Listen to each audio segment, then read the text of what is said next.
There's a truck up ahead, a bunch of people dismounting with guns. Armin basically just crashes the vehicle right into the berm. There's just guys everywhere coming off of the berm and coming onto us. I grabbed the rifle and I said, let's go. The violence, the hate, we didn't give a fuck. And we just killed shit.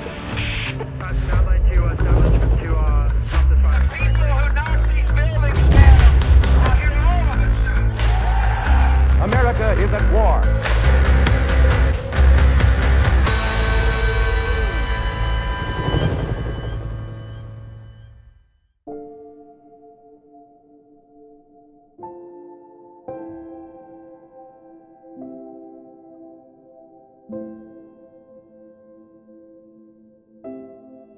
My name is Brian Chontosh. I served 21 years in the United States Marine Corps.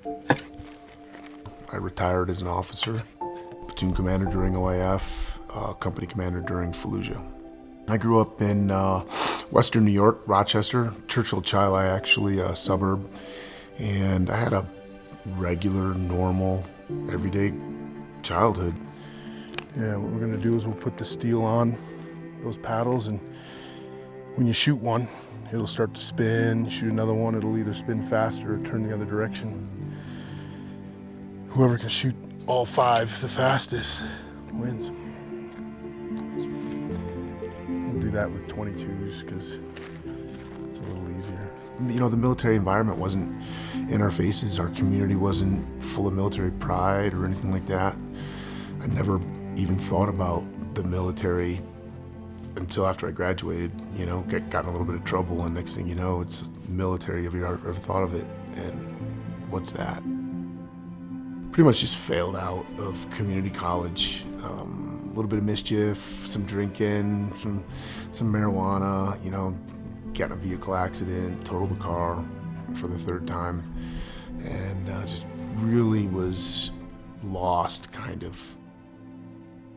Found myself in the courtroom. Judge Steinwalks, he was the presiding judge, and I just remember something very clear was, hey, you're going to juvenile unless you start thinking about the military. And I was like, whoa, I'm going to industry, I'm gonna go to juvie. Like, that's not, like, that was kind of a shock to the system.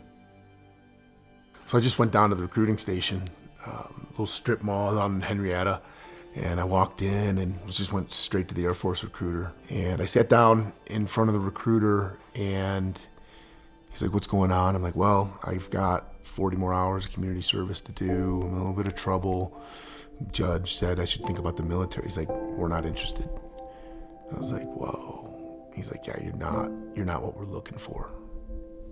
And that, to me, was pretty profound because I've never heard that. And I just remember walking out, and there's this jacked black guy wearing a uniform. Didn't know what uniform or anything like that. Bald, clean head, just stout, full of muscle, maybe 5'9", 5'10" maybe. And his name was Staff Sergeant Allen. I'll remember his name to this day. He's like, hey, young man, what's up? And I was like, nothing, you know, that asshole. He told me I wasn't what they're looking for. I was like, really? What are you looking for? Come on in, let's sit down. When I walked in, obviously to the Marine Corps recruiter's desk, and just sat down, and he just talked to me. He was like, okay, well, what do you want to do? And I don't know, I just jump out of planes and run around the woods, shoot some guns. I got something for you. I was like, hey, look, like, you gotta know, I'm in trouble. I've got a court appointment still. I gotta do some more hours of community service. Don't worry about it, I'll take care of it. Like, oh, just sign right here. This is the job for you. Infantry, open contract. Perfect.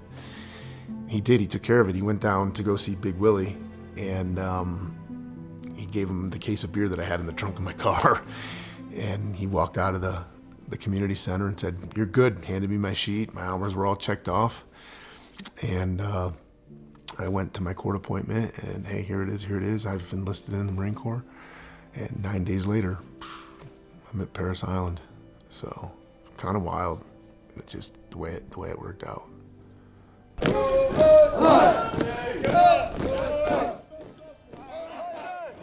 I showed up at Parris Island like 9 days. I had signed the paperwork, and 9 days later, and I remember it, it's February 9th, 1993. I step off the bus, the yellow footprints, I mean, it's boom, boom, getting yelled at. And I was largely unfazed because I got yelled at all the time, right? Growing up, my mom and my father, great parents, but I got yelled at all the time. Largely because I was always doing what I shouldn't be doing or whatever. So I don't think it was as significant of a culture shock for me with all the yelling and the screaming. I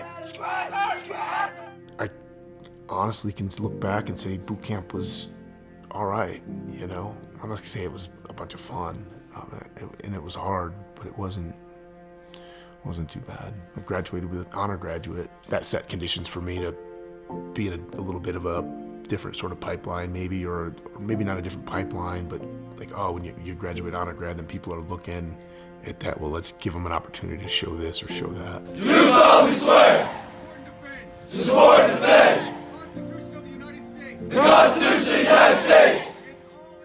I think people that try to demystify how boot camp's constructed and all the whys afterwards and after they have their collection of experiences, that I think they're off the mark.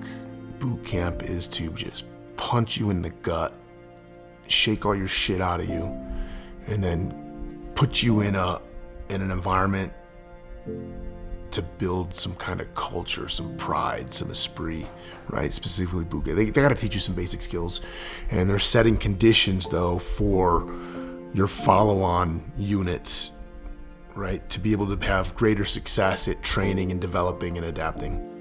After 5 days of some of the bloodiest fighting in World War II, 6 Marines raised America's colors atop of Mount Suribachi.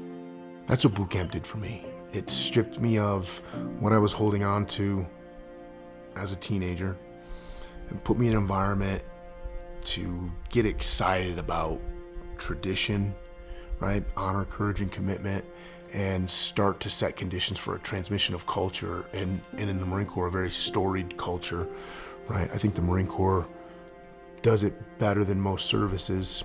You know, I don't know if that's true or not, but I feel they do it better than most services of instilling a sense of pride and an esprit due the heritage of the organization. I just remember boot camps, like, you're not gonna let down Chesty Puller, you know, you're gonna think about Dan Daly and Smedley Butler and John Basilone. You're really steeped in history, and they're layering these core values on you that maybe were never presented to you in the way that they were before. And it's like, that's what every Marine that graduates Marine Corps boot camp has amongst themselves in common. And you hold on to that. The better they are at boot camp, the more resilient you are at resisting all of the signals and all of the bullshit that starts attacking you once you leave boot camp and now you have access to the rest of the world. And yeah, anyways, that's what I think boot camp's about.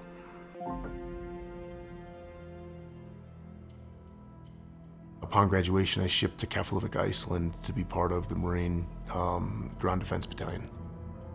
Amazing country. I took advantage of seeing the country any chance I got, and it was perfect, right? Work, get paid, next weekend go blow your whole paycheck. My platoon commander was Captain Sanchez, and Battalion XO was Captain Canfield. They had said, "Hey, Tosh, have you ever thought about becoming an officer?" I was like, "Oh, hey, you know, like, what's that all about?" "Well, you just fill out this package." I had to take like an ASVAB and do some other tests and write an essay or something, and whatever the MESEP package needed. And the announcement came out, and I was selected. So I went to RIT to get an undergraduate degree, and I got commissioned in 2000. When I graduated the School of Infantry, I got orders and moved to San Clemente. Checked into 3rd Battalion, 5th Marines as a second lieutenant, brand new, fresh butter bar.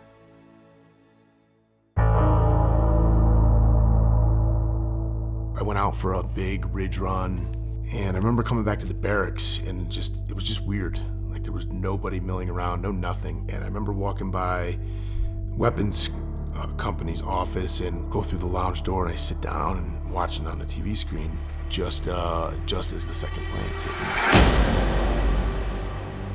The war drums start beating, and everybody's all getting fired up.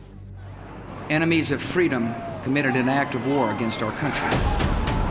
And night fell on a different world, a world where freedom itself is under attack.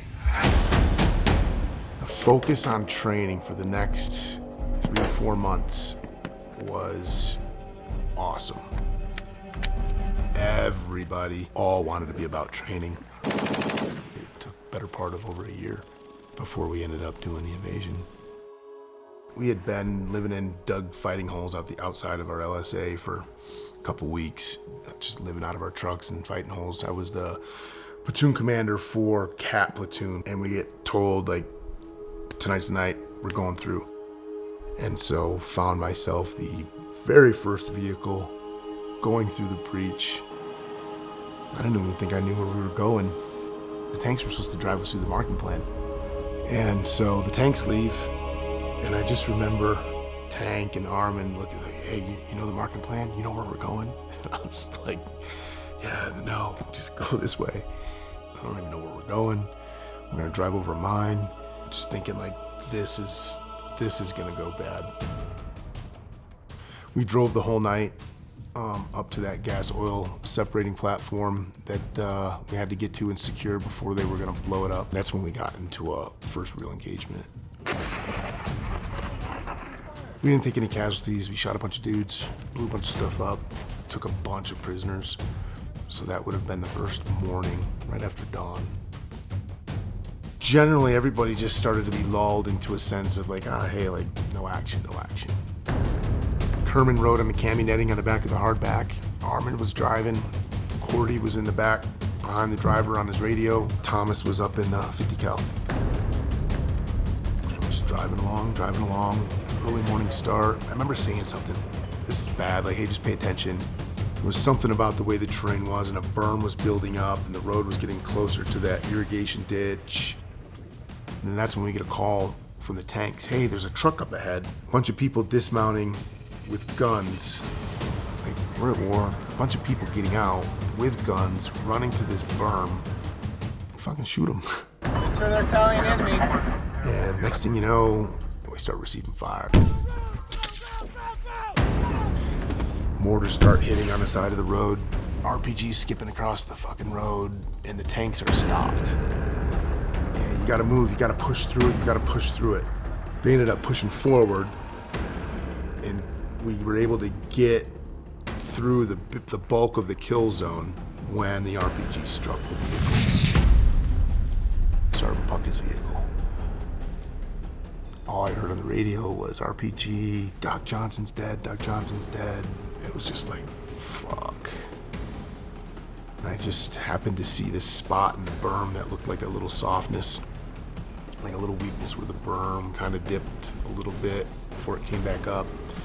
And I just remember telling Armin, like, right there, come to find out there's a machine gun nest. And so Armin's going across the terrain, Franklin's just shooting this machine gun nest. Armin basically just crashes the vehicle right into the berm. I grabbed the rifle that was in the middle of the vehicle and I said, let's go. And Armin just looks at me, he's like, what? And so I started running down the trench with a rifle and a pistol. Kerman sees me start running down the trench, and he just jumps off and starts following me. Like a good motherfucker, you know? And we just started killing dudes.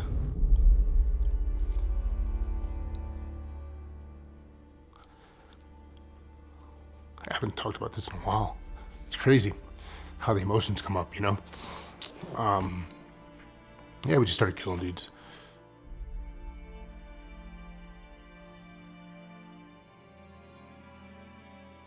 I mean, there's just guys everywhere.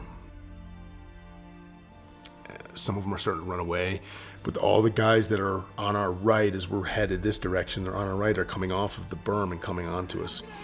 And so I just threw my rifle at Kerman and grabbed his, and I just kept running, just trying to kill as many dudes as possible.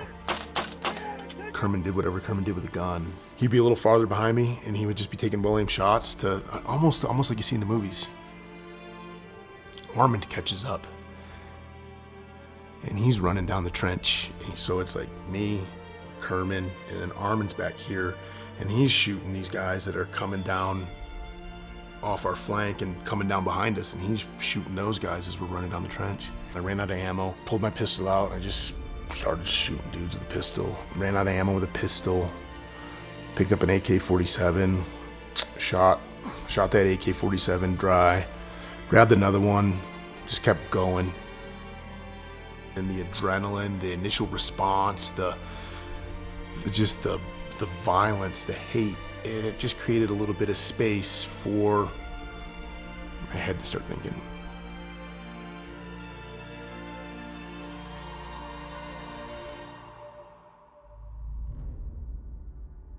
I remember telling Armin, like, yeah, hey man, he's like, let's go. And I'm like, no, we're going back. He's like, what? I'm like, we're going back, geometry's bad, like, they don't know we're here, like, we're gonna get shot by friendlies. So we started running back up the trench. And that's when Armin saw a dude that wasn't quite dead yet. And he had a grenade. And Armin yells at me again. He's like, this fucker's got a grenade. And I'm like, shoot him. Right? Like, shoot him. Like, what are you telling me for? He's like, I got no ammo. I'm like, I don't got any fucking ammo. Right? We were both Winchester. We had no ammo on us. I just remember looking down at the ground, and there was a no shit 5.56 cartridge on the ground. No shit. Like, I'm looking down, like, this guy's got a fucking grenade. I just picked up the round, and I put it into the rifle and shot him in the head, and then we just went on. The situation's now calmed way down. Like, dude, the bad guys are all running away. Like, nobody's under fire or anything like that. And I remember Cordy saying, sir, I got 2 prisoners. I reached for my pistol because I was just gonna fucking shoot him. Fortunately, it was out of ammo. Otherwise, I would have shot him, been a war criminal, or got away with something dirty and had that on my conscience for the rest of my life, or whatever, who knows, whatever's in between. But I pulled the pistol out to shoot him. Corporal Quintero's, he's just holding his guts in his belly, and it's just blood fucking everywhere. And that's when I realized that Corporal Quintero was hit with the RPG as well. And that's when you flash back to remember that Doc Johnson is dead. Seeing Quintero like that, I didn't think he was gonna live. And I just told Staff Sergeant medevac him, like, tanks are up the road right there. I can hear them shooting, fighting. They're calling on the radio, contact front. We got to get back up there to the tanks. Like, Staff Sergeant medevac him, and I didn't think I was ever going to see Quintero again. And we got back in the vehicle, drove up with a couple vehicles that had come up to follow us, and got in another gunfight. After things start to get organized from that massive contact, I remember just being so, but not the day of the ambush, the day after. You know, Chief Warrant Officer Erickson, we didn't have any water. And I remember him pouring a little bit of water out of his canteen. Erickson was pretty cool. Settled me back down. I don't know how many people we killed. Citation says 20. I think that's way low, but it doesn't matter, you know. Doc Johnson, you know, you lost a brother who was amazing, but even more so the fact that I've never met his mother, Deborah, and give her a hug and talk to her about it and apologize or anything. It's not like it haunts me or anything anymore. It's just like, wow, how am I gonna let this ruin me or be something that I can hold on to remember to be better? Because the reality is, it could have turned out a whole lot worse, that ambush.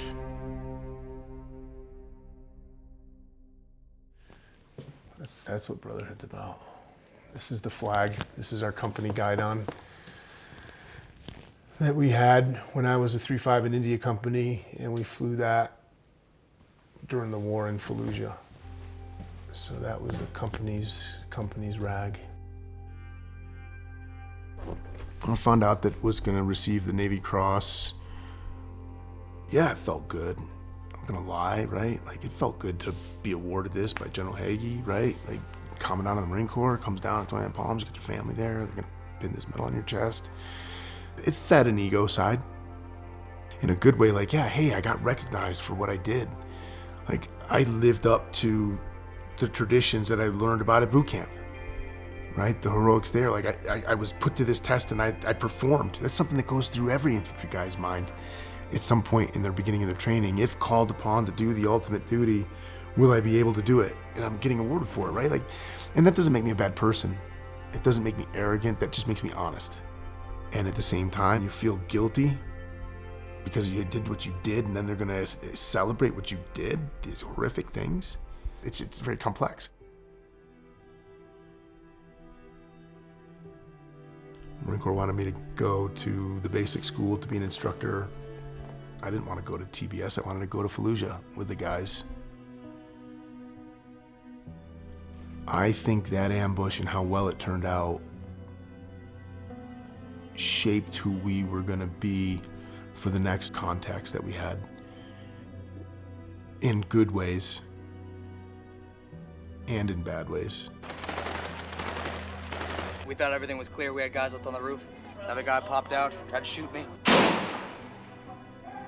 We didn't give a fuck, and we just killed shit.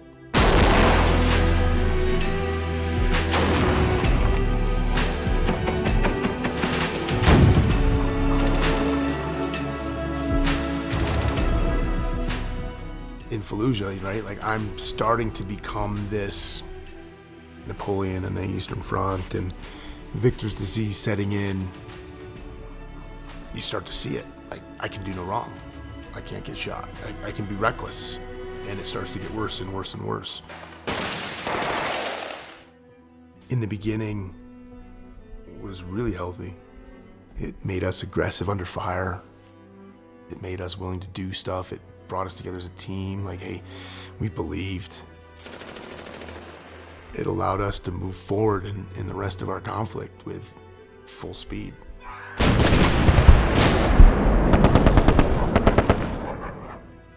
I was blessed to have Pat Millay as my boss in Fallujah. And he was always there watching, and he was like, hey, Tosh, I think you're done. Probably got me right at the perfect moment. Yeah, it is a good time of day right now. When I retired, I was just ready to be done. I was so ready to be done.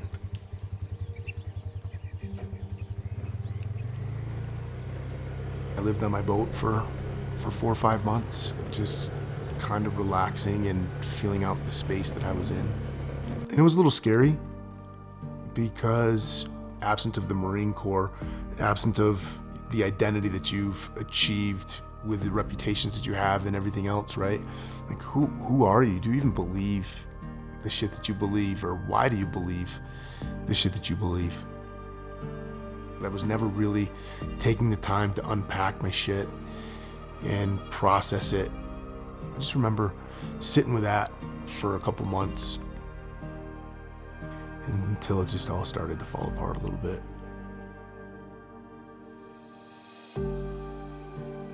And I started to use fitness and success as an excuse to not look at things, not process things, to ignore things. It doesn't affect me. I started drinking a lot, got divorced, not realizing, just not seeing. I tell people that I was in the shadow, but not realizing that I was in the shadow because that's the only light that I saw. That was my new norm. And I'm in this shadow and I didn't realize it, but then after recently going through treatments and going through some healing and spending the time to no shit work on myself instead of feed myself my own bullshit and let all these other bullshit artists feed me their bullshit, like, to stop the cycle and actually work on myself, that I can realize, like, holy cow, you were in the shadow back there. Like, I could see it. Everybody else saw it, and there were people that were telling you, but you just weren't listening because you couldn't see it. Like, now where I'm at today, I can look back at that and, like, wow, I really had a lot of room to be better. Yeah, I just decided to grow the fuck up. It's so hard on wood up here because the elevation's so dry and temperature changes, temperature differential from day to night. It just gets pretty rowdy. So we'll have like 80 plus people here for the week, which will be all in tents, sleeping in tents, and we'll barbecue. We got a guy coming in catering big barbecue trailer and cooking, and we just try to create a really wholesome family reunion style festival atmosphere. I don't know, I was sitting in the office up there and I got a phone call, so-and-so just killed himself. I'm like, what the fuck, man? For what? Why didn't he call me? And then somebody actually answered the question. And he's like, hey, listen. And he's like, hey, it's because they don't want to let you down. They don't want you to think that they're a little bitch or a pussy. They just don't want you to see them in that light. You're so hard on them, you're so this, you're so that, who you are. Yeah, but I'm not that anymore.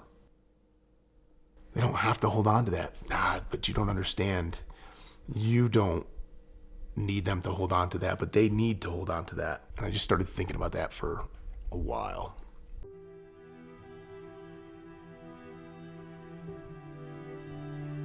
This is after I had heard that my radio operator from Fallujah had killed himself, and it bothered me a lot. And then you get another one, and so-and-so hung himself, and so-and-so did this, and so-and-so killed his 2 kids and his wife, and then himself. And it's like, what the fuck is going on? That was a significant turning point for me. I did an event here at the property in 2019 with a bunch of guys that I had served with, and I just wanted to bring them together, and they thought they were coming for a big party, which it was, but it was a lot deeper than that. Sitting around the fire, and the next thing you know, here comes a story that you've never heard before. And here comes somebody going, I got to get something off my chest. I started the Big Fish Foundation because I was tired of all the suicides, tired of all this catastrophic decision making, and I was like, hey, I'm gonna impact against that. And it was pretty successful, and that gave me the excitement and the momentum, like, hey, there's something here. There's something here, we can do something with this. And we started the Big Fish Foundation January 1st, 2020. I thought that me sharing my story and talking and connecting using my credibility would maybe excite people to grow the fuck up. Instead of focusing on that individual that is in crisis mode, we're focusing on everybody else that's way out here that doesn't realize that if they continue to go, they're gonna find themselves in crisis mode, just like I did, right? So we started to shift gears. We started to work on the preventative maintenance side of the house. People are running around with their check engine light on, and they don't even realize that the check engine light is on. The Captain Chontosh, the Major Chontosh example from 2003, 2004, that's not the example that the men and the women need in 2020. Best day in Iraq, worst day in Iraq, it's just all bullshit. That was 20 years ago. So any answer I give is gonna be suspect to this luxury of time and invention and selective memory. Like, yeah, hey, you want the, yeah, like losing somebody's life. Being known that you're held responsible for so-and-so not being able to go home and see their husband or their mother or their father or their daughter or their wife. Yeah, that's a pretty good answer for what a worst day would be. Best day would be that you got a full night's sleep, no contact, you got 3 meals, and you were able to relax and laugh. That'd be a best day. Yeah, best day in Iraq is seeing the smile on some young girl's face that is so happy that you're there to help save their family from the oppression that they were experiencing. That'd be a best day.